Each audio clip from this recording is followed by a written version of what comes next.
Juda ham bir nozik nuqta bor. Agar banda Alloh tomonga qarab bir qadam bossa, Alloh u tarafga qarab bir necha qadam bosadi. Banda Alloh taologa qaytay, bo'ldi endi tavba qilay degan fikrni kallasiga olib kelishligi bilan hali hech narsa qilmadi, qaranglar. Bo'ldi endi bugundan ichmayman dedi. Bo'ldi bugundan boshlab namozni boshlayman dedi. Shu fikr kallasiga kelishligi bilan Alloh taolo shu bandani qalbiga saodatni berib qo'yadi. Xotirjamlik berib qo'yadi, taskin berib qo'yadi. Shu etapdan o'tganmiz ko'pchiligimiz.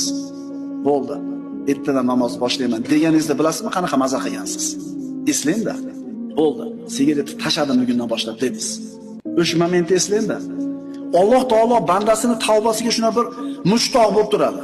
Alloh taolo bandasini tavba qilishini shunaqa yaxshi ko'radi. Hali hech narsa qilmadi. Nima qildi faqat? Bo'ldi.